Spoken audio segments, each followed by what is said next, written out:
Hello friends, कैसे हो। GK 2020 YouTube channel के करंट अफेयर वीडियो में आपका हार्दिक स्वागत है। दोस्तों, कुछ टेक्निकल इश्यू की वजह से हम यह वीडियो लाइव आपको नहीं दे पा रहे हैं और इसीलिए मैंने आपके सामने यह ऑफलाइन वीडियो रखा है।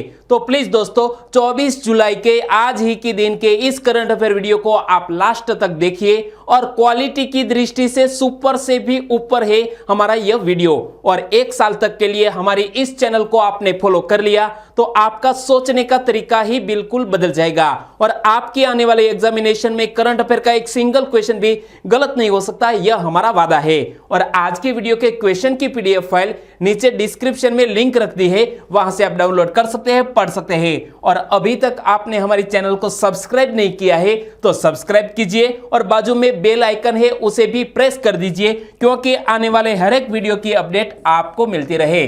चलिए, पहला क्वेश्चन है आपकी स्क्रीन पर। भारत में प्रत्येक वर्ष राष्ट्रीय प्रसारण दिवस कब मनाया जाता है? दोस्तों, राष्ट्रीय प्रसारण दिवस प्रत्येक वर्ष कब मनाया जाता है?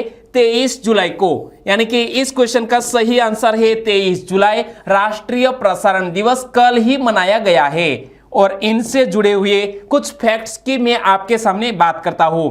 तो 23 जुलाई 1927 में मुंबई स्टेशन से एक निजी कंपनी इंडियन ब्रॉडकास्टिंग कंपनी ने बॉम्बे स्टेशन से देश में पहला रेडियो प्रसारण शुरू किया था और इसीलिए हर साल यह 23 जुलाई को दिवस मनाया जाता है।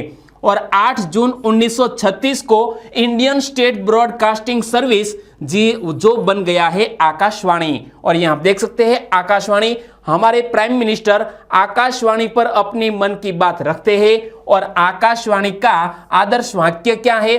बहुजन हिताय बहुजन सुखाय, जो आकाशवाणी का आदर्श वाक्य है। और आकाशवाणी की बात करते हैं तो इनसे जुड़े कुछ 3 प्रमुख व्यक्तियों के बारे में भी आपको पता होना चाहिए।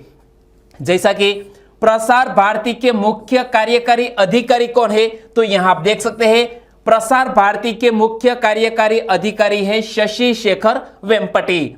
और आकाशवाणी की प्रधान महानिदेशक कौन है? ईरा जोशी। और सूचना और प्रसारण मंत्री कौन है? प्रकाश जावड़ेकर। और आकाशवाणी का आदर्श वाक्य क्या है? बहुजन हिताय बहुजन सुखाय। तो दोस्तों, इसी तरह हर क्वेश्चन से जुड़े इंपॉर्टेंट फैक्ट मैं आपके सामने रखता हूं और हमारा यह तरीका आपको अच्छा लगता है तो दोस्तों लाइक करना मत भूलिएगा। दूसरा क्वेश्चन है आपकी स्क्रीन पर। हाल ही में सुर्खियों में रहे रेमंत कुमार मिश्रा का संबंध निम्न में से किस कला शैली से है?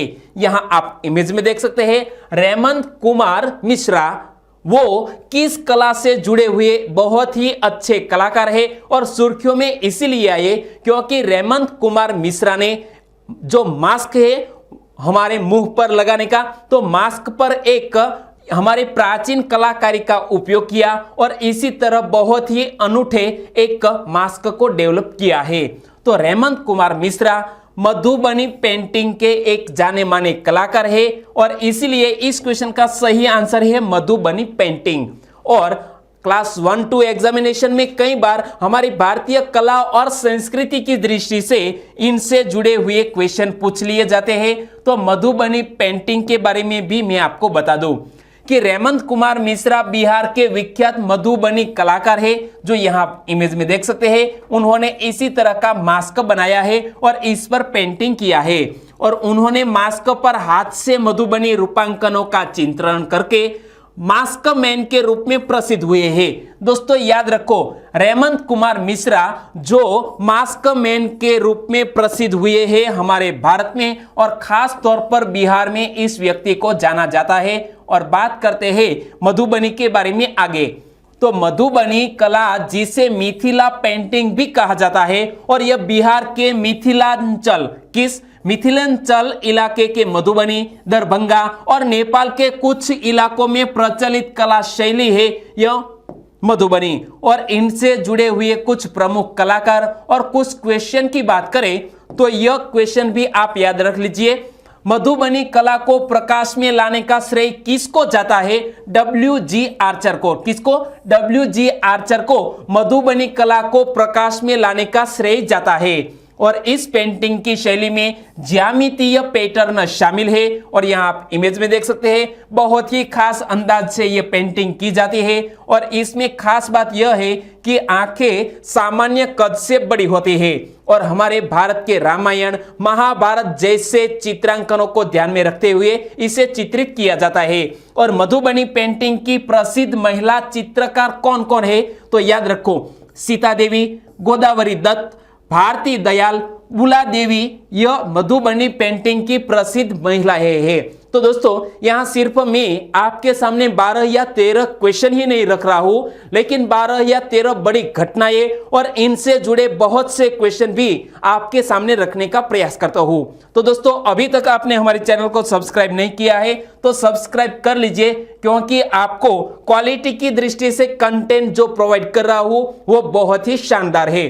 तीसरा क्वेश्चन है आपकी स्क्रीन पर और तीसरा क्वेश्चन जो मैंने सेट किया है वो कई बार हाल ही की जो एग्जामिनेशन की पैटर्न है इनमें क्लास 1-2 एग्जामिनेशन में इसी पैटर्न के कई सारे क्वेश्चन पूछ लिए जाते हैं। तो क्वेश्चन क्या है, बाल गंगाधर तिलक के संदर्भ में कौन सा कथन गलत है।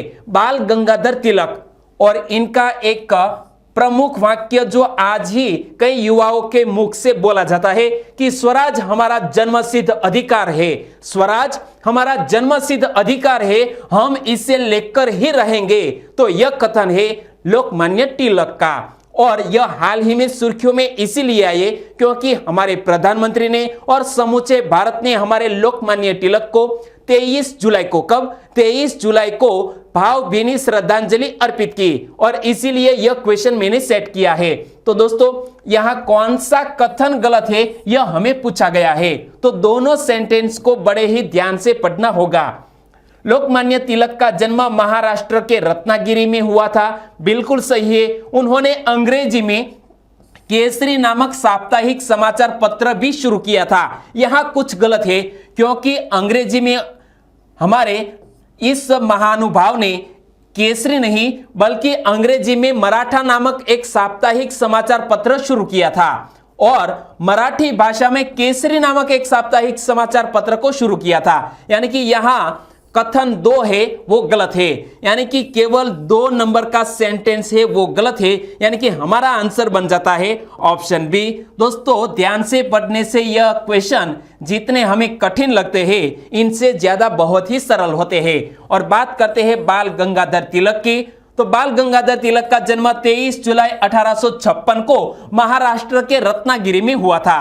वे एक विद्वान, गणितज्ञ, दार्शनिक तथा राष्ट्रवादी नेता थे। वे अपनी राय बेबाकी व आक्रामक तीव्रों के साथ अपने समाचार पत्रों मराठी और केसरी में लिखते थे और यहां जब समाचार पत्रों की बात आती है तो यहां आप देख सकते हैं मराठी समाचार पत्र सप्ताह में एक बार और वो कब, संडे को प्रसिद्ध किया जाता था और यहां वो यह प्रॉपर मैंने आपके सामने इमेज रखी है।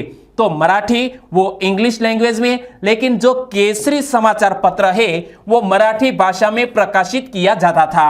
और हमारे लोकमान्य तिलक का निधन 1 अगस्त 1920 को मुंबई में हुआ और जब निधन हुआ तब हमारे पूज्य बापू ने लोकमान्य तिलक के बारे में क्या कहा, तो देखो महात्मा गांधी ने बाल गंगाधर तिलक को श्रद्धांजलि अर्पित करते हुए उन्हें आधुनिक भारत का निर्माता कहा था। क्या कहा था? आधुनिक भारत का निर्माता कहा था पूज्य बापू ने लोकमान्य तिलक को। और इसी व्यक्ति के साथ हम इन त्रिपुटी को भी याद कर ले, क्योंकि लोकमान्य तिलक और इसी के साथ लाला लाजपत राय और इसी के साथ बिपिन चंद्र पाल, यानी कि लाल बाल पाल की जो त्रिपुटी है वो भी सुर्खियों में रहती है कई बार एग्जामिनेशन में। तो याद रखो लाला लाजपत राय, बाल गंगाधर तिलक और बिपिन चंद्र पाल को लाल बाल पाल के नाम से जाना जाता है।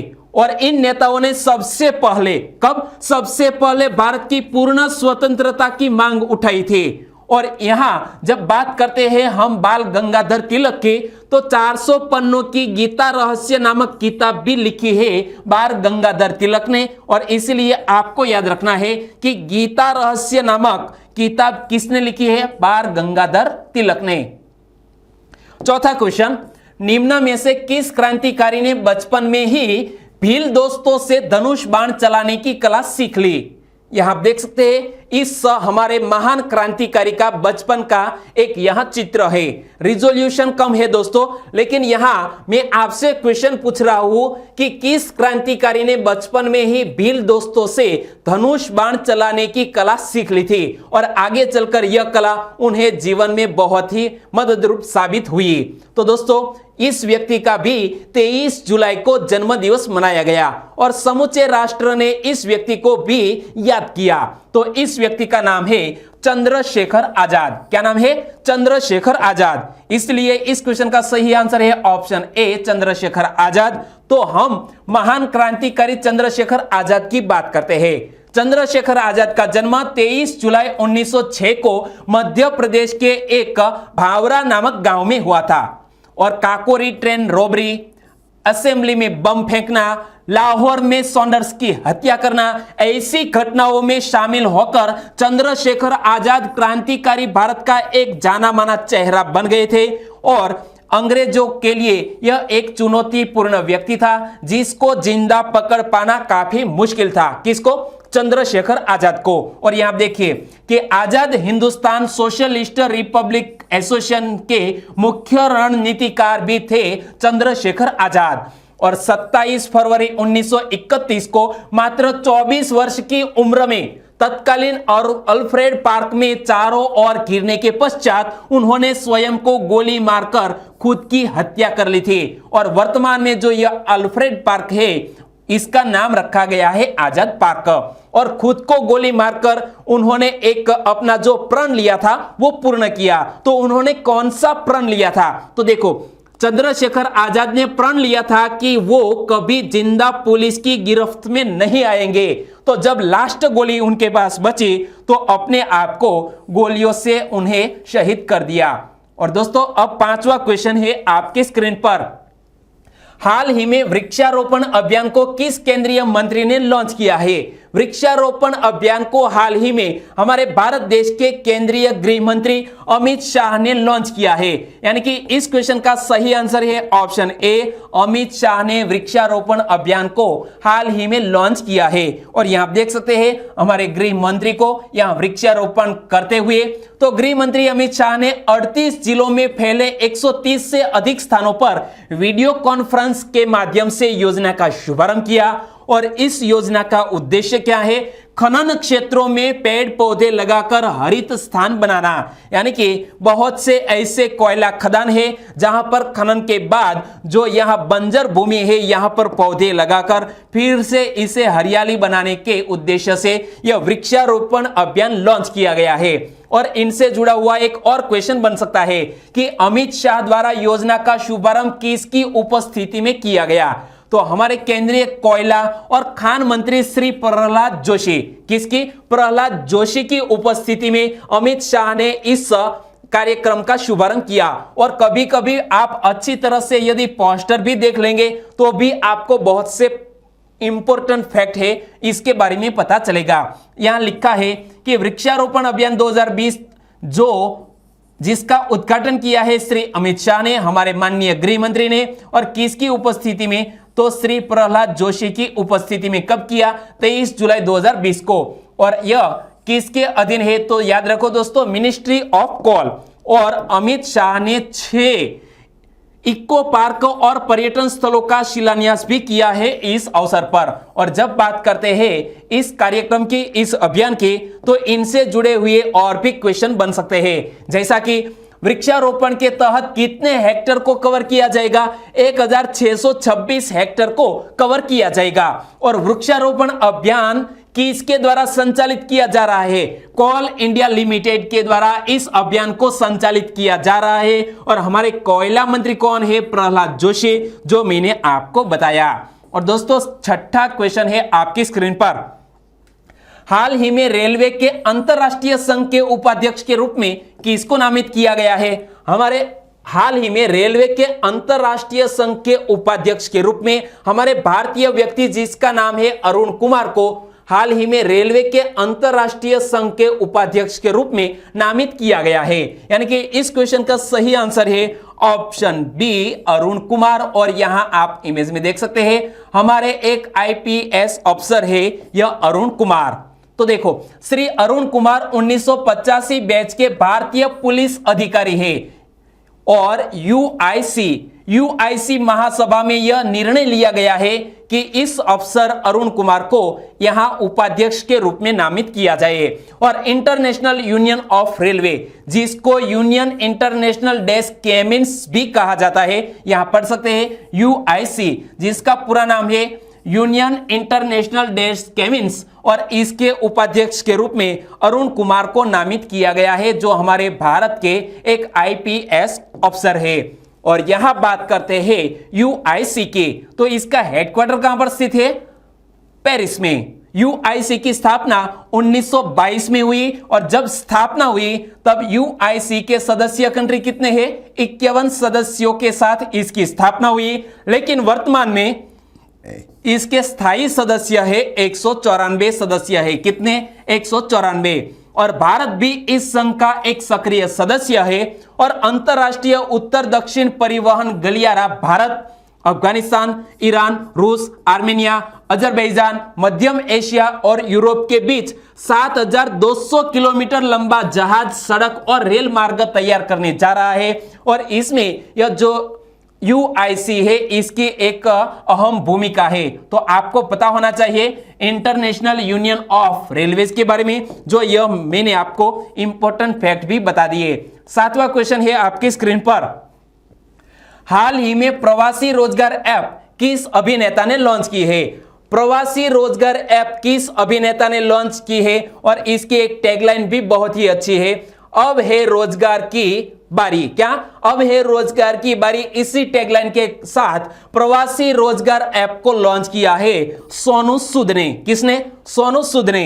यानी कि इस क्वेश्चन का सही आंसर है ऑप्शन डी, सोनू सूद। और आपने रामैया वास्तवैया यदि फिल्म देखी है तो इसमें बहुत ही अच्छा किरदार निभाया है सोनू सूद ने। तो देखो, सोनू सूद ने बसों, ट्रेनों और उड़ानों के माध्यम से फंसे हुए प्रवासी श्रमिकों को उनके घरों तक पहुंचाने में भी मदद की है। यानी कि यहां अभिनेता ने यह साबित कर दिया है कि अभी तक इंसानियत जिंदा है। और प्रवासी रोजगार ऐप का उद्देश्य क्या है? नौकरियों को खोजने और विशिष्ट नौकरी प्रशिक्षण कार्यक्रमों की पेशकश करने के लिए सभी आवश्यक जानकारी प्रदान करना इस प्रवासी रोजगार ऐप का उद्देश्य है, जिसको लॉन्च किया है सोनू सूद ने। और प्रवासी रोजगार ऐप बिल्कुल ही निःशुल्क है, यानी कि यह फ्रीवेयर है। और इस ऑनलाइन प्लेटफॉर्म में 500 से अधिक कंपनियां हैं जो परिधान, निर्माण, health care, BPO, engineering, automobile, logistics, e commerce आदि से संबंधित है यह प्रवासी रोजगार ऐप। और दोस्तों, अब बात करते हैं 8वें क्वेश्चन की। हाल ही में लोनार झील के पानी का रंग किस सूक्ष्म जीवों की उपस्थिति के कारण गुलाबी हो गया है? और यहां आप देख सकते हैं दोस्तों, लोनार झील को जिसका रंग गुलाबी हो गया है। और तब भी मैंने आपको, जब इसके जांच के आदेश दे दिए गए थे, तब भी मैंने आपको लोनार झील के बारे में बताया था। और हाल ही में यह जो पिंक कलर का पानी हो गया है, तो इसका मुख्य कारण है हालो आर्चिया। क्या नाम है? हालो आर्चिया नामक सूक्ष्म जीवों के कारण इस झील का कलर है वो पिंक हो गया है। यानी कि इस क्वेश्चन का सही आंसर है ऑप्शन सी। और देखो, पुणे स्थित आगरकर अनुसंधान संस्थान, क्या? पुणे स्थित आगरकर रिसर्च इंस्टीट्यूट द्वारा की गई जांच में पाया गया है कि लोनार झील में के पानी का रंग हालो आर्चिया नामक सूक्ष्म जीवों की उपस्थिति के कारण गुलाबी हो गया है।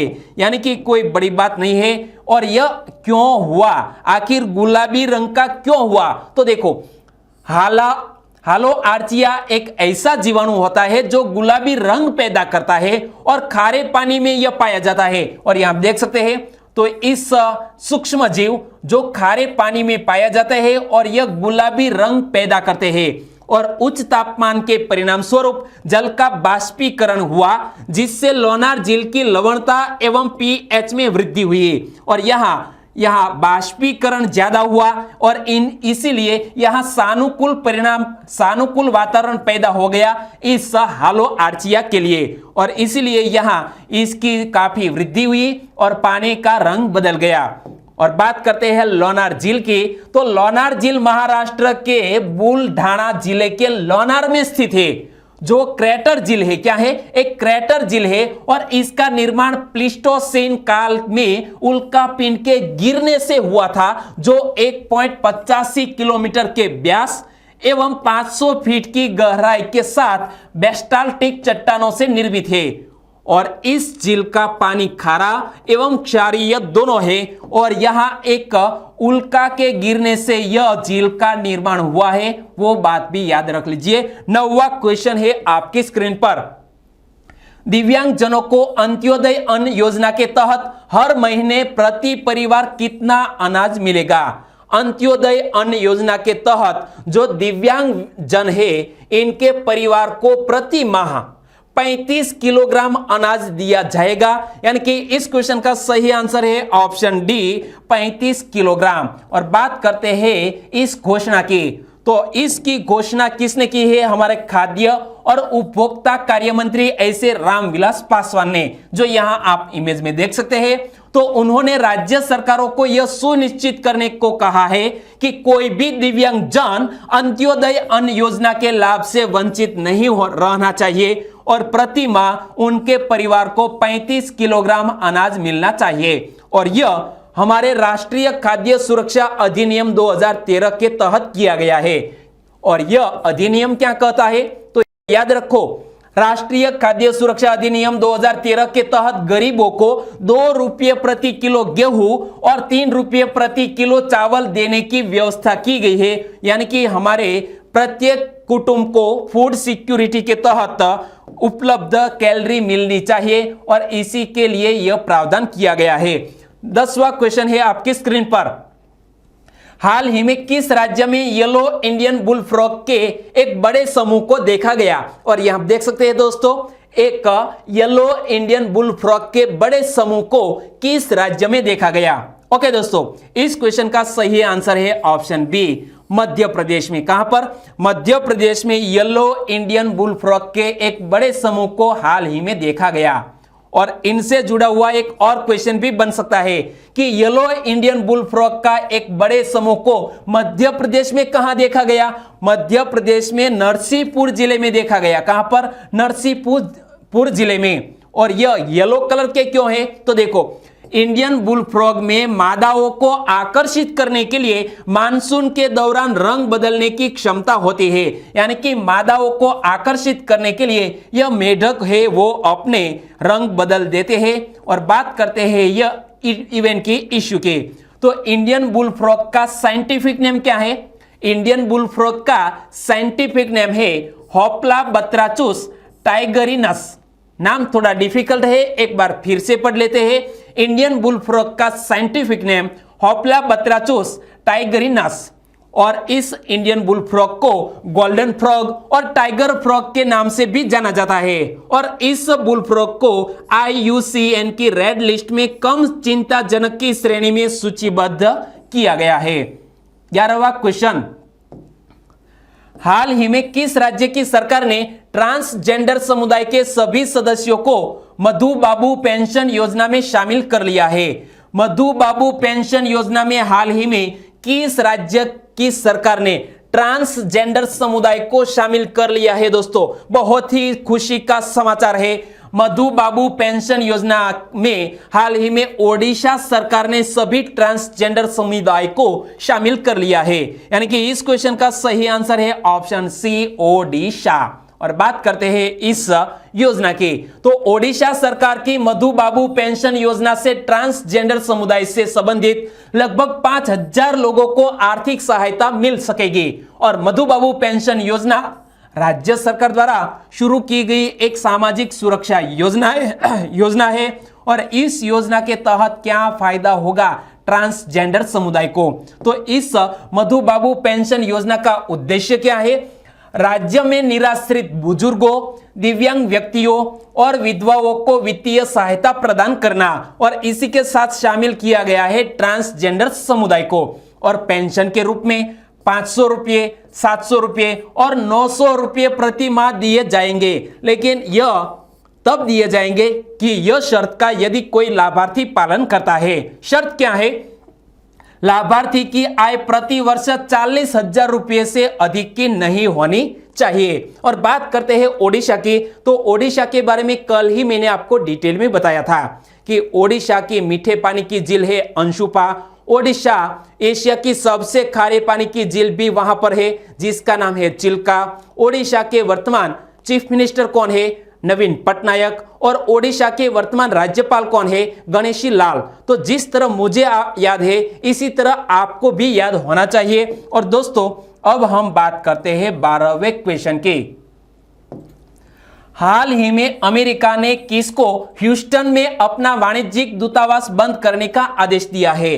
दोस्तों बहुत ही एक बुरे समाचार हमारे सामने आ रहे हैं कि दो देशों के बीच कंट्रोवर्सी की वजह से हाल ही में अमेरिका ने चीन देश को, किसको? चीन देश को ह्यूस्टन में स्थित अपना वाणिज्य दूतावास बंद करने का आदेश दिया है। और यहां अमेरिका ने रीजन बताया है कि अपने इंटरनल सिक्योरिटी की कारण इसे बंद किया जा रहा है। और बात करते हैं इसी इश्यू की, तो अमेरिका में चीन के कुल 6 वाणिज्यिक दूतावास है जिसमें से एक ह्यूस्टन को बंद करने का आदेश अमेरिका ने दिया है। और चीन और अमेरिका के बीच विभिन्न मुद्दों पर तनाव बना हुआ है जैसे कि व्यापार, तकनीकी, कोरोना वायरस यानी कि कोविड-19 महामारी, हांगकांग और उइगर मुस्लिमों से संबंधित मुद्दे भी इसमें शामिल है। इन मुद्दों के कारण चीन और अमेरिका के बीच तनावपूर्ण वातावरण वर्तमान में है। और इसीलिए हाल ही में ह्यूस्टन में स्थित इस चीन के एक वाणिज्यिक दूतावास को बंद करने का ऐलान किया है अमेरिका ने। और दोस्तों जब चीन की बात आती है तो चीन के बारे में भी इंपॉर्टेंट फैक्ट आपको याद होने चाहिए कि चीन की कैपिटल का नाम क्या है? बीजिंग। चीन के वर्तमान राष्ट्रपति कौन है? Xi Jinping. और चीन की करेंसी का नाम क्या है? रेनमिनबी। और चीन की सेंट्रल बैंक का नाम क्या है? People's Bank of China. और भारत और चीन के बीच तिब्बत में जो डिवाइडिंग लाइन है इसका नाम है मैकमोहन रेखा। तो दोस्तों बस इसी तरह आपको तुरंत दिमाग में क्लिक कर जाना चाहिए। 13वां क्वेश्चन है आपकी स्क्रीन पर। हाल ही में सुर्खियों में रही काकरापार परमाणु ऊर्जा परियोजना किस राज्य में स्थित है? काकरापार परमाणु ऊर्जा परियोजना वो गुजरात राज्य में स्थित है। कहां पर? गुजरात में। यानी कि इस क्वेश्चन का सही आंसर है गुजरात। और काकरापार परमाणु ऊर्जा परियोजना सुर्खियों में क्यों आई? तो हाल ही में गुजरात के काकरापार परमाणु ऊर्जा परियोजना से जुड़े वैज्ञानिकों ने इस संयंत्र की तीसरी इकाई में पहली बार क्रांतिकता प्राप्त की है। और गुजरात में 700 मेगावाट के काकरापार परमाणु ऊर्जा संयंत्र 3 ने क्रिटिकलिटी प्राप्त की है। इसका सीधा मतलब यह होता है कि अब यह बिजली पैदा कर सकता है। और यहां बहुत से भारतीय वैज्ञानिकों ने इसमें योगदान दिया है। और बात करते हैं इस परमाणु ऊर्जा संयंत्र की, तो काकरापार परमाणु ऊर्जा संयंत्र गुजरात के तापी जिले में स्थित है। और इस संयंत्र की पहली 2 इकाइयां कैनेडियन तकनीक पर आधारित है, जबकि यह तीसरी इकाई पूर्ण रूप से स्वदेशी तकनीक पर आधारित है जो हाल ही में शुरू की जा चुकी है। और इस संयंत्र की तीसरी और चौथी इकाई के निर्माण का कार्य वर्ष 2011 में प्रारंभ हुआ था। और इसमें तीसरी इकाई ने यह प्राप्त की है क्रिटिकली। और यहां बात करते हैं गुजरात की, तो गुजरात के बारे में मैंने कई बार आपको इंपॉर्टेंट फैक्ट बताए कि गुजरात की कैपिटल का नाम है गांधीनगर। गांधीनगर को ग्रीन सिटी कहा जाता है। विश्व की सबसे ऊंची प्रतिमा स्टैच्यू ऑफ यूनिटी नर्मदा नदी में साधु द्वीप पर स्थित है। और गुजरात के वर्तमान चीफ मिनिस्टर कौन है? विजय भाई रूपाणी। और गुजरात के वर्तमान राज्यपाल कौन है? आचार्य देवव्रत। तो यह मैंने कई बार बताया, लेकिन आज कुछ नया सीख ले। तो गुजरात का लोक नृत्य क्या है? गरबा।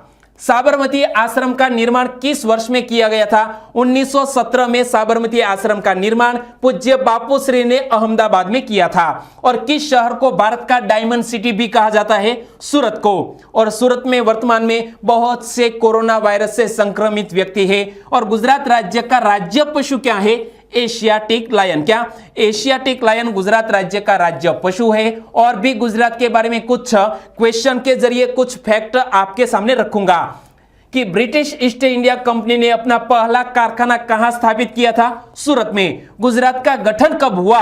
1 मई 1960 को गुजरात का गठन हुआ, यानी कि 1 मई गुजरात अपना स्थापना दिवस मनाता है। और गुजरात का स्टेट पक्षी क्या है? गुजरात का स्टेट बर्ड है ग्रेटर फ्लेमिंगो। क्या है? Greater flamingo. तो यह फैक्ट आप याद रख लीजिए। और अब बात करते हैं लास्ट वीडियो के क्वेश्चन की। तो लास्ट वीडियो में मैंने आपसे क्वेश्चन पूछा था, 24 जुलाई 2020 को पृथ्वी के नजदीक से होकर गुजरने वाले क्षुद्र ग्रह का नाम क्या है? और इस क्वेश्चन का सही आंसर है एस्ट्रॉयड 2020 ND, जो पृथ्वी से काफी नजदीक से गुजरा है लेकिन कोई भी खतरा नहीं है। और इस क्वेश्चन का सही आंसर दिया है प्रवीण झाला। उन्होंने भी इस क्वेश्चन का सही आंसर दिया। वणकर नितिन कुमार गुजरात के अहमदाबाद से है। तो शिवानी रानी कश्यप लगातार दिल्ली से अपना आंसर भेज रही है कि एक विशालकाय एस्ट्रॉयड 2020 ND पृथ्वी की ओर तेज गति से आ रहा है और शुक्रवार 24 जुलाई को यह धरती के निकट होगा। तो इसी तरह नासा ने यह बात बताई, वो भी बात कही है शिवानी रानी कश्यप ने। आपको बहुत बहुत धन्यवाद। और निकुंज भट्टी, काजी यूनुस, गोस्वामी सृष्टि, सभी दोस्तों ने इस क्वेश्चन का सही आंसर दिया। हमारे और भी सब्सक्राइबर फ्रेंड है जिन्होंने इस क्वेश्चन का सही आंसर दिया है। वो है सौंदरवा अशोक भाई, मुकेश कुकड़िया गुजरात राजकोट जसदन बरवाला से, प्रियंक चौधरी सूरत गुजरात से, और मनोज राठौड़ वो भी सही आंसर दे रहे हैं। और सोनल मेहुल गोसाई, उन्होंने भी इस क्वेश्चन का सही आंसर दिया। धवल रावल गुजरात के महसाना से आंसर भेजा है। भगीरथ मोरी और डाभी हार्दिक, उन्होंने भी इस क्वेश्चन का सही आंसर दिया। सभी दोस्तों को सही आंसर देने के लिए बहुत बहुत धन्यवाद। और आज के वीडियो का क्वेश्चन ए रहा स्क्रीन पर। आज का क्वेश्चन है, श्री बाबा अमरनाथ श्राइन बोर्ड के अध्यक्ष कौन है? यहां 4 ऑप्शन आपकी स्क्रीन पर है और आपको बताना है कि श्री बाबा अमरनाथ श्राइन बोर्ड के अध्यक्ष कौन है और आंसर देना है नीचे कमेंट बॉक्स में। और हाल ही में अमरनाथ यात्रा को कोविड-19 के कारण स्थगित कर दिया है, लेकिन टेलीविजन पर आप सुबह शाम इसकी आरती के दर्शन कर सकते हैं, लाभ ले सकते हैं। तो दोस्तों इसी बात को लेकर मैंने आपको बताया था कि इसी बोर्ड के अध्यक्ष कौन है, आंसर नीचे कमेंट बॉक्स में देना है। और दोस्तों हमारा यह अंदाज आपको कैसा लगा? क्वालिटी की दृष्टि से हमारा यह वीडियो कैसा लगा? वाकई में अच्छा लगा है तो फेसबुक, व्हाट्सएप और टेलीग्राम के जरिए आपके दोस्तों को इस वीडियो की लिंक शेयर करके हमें 1 मिनट का वक्त दीजिए और हमारी हेल्प कीजिए। कल फिर मिलेंगे नए करंट अफेयर के साथ। तब तक के लिए टेक केयर एंड जय हिंद।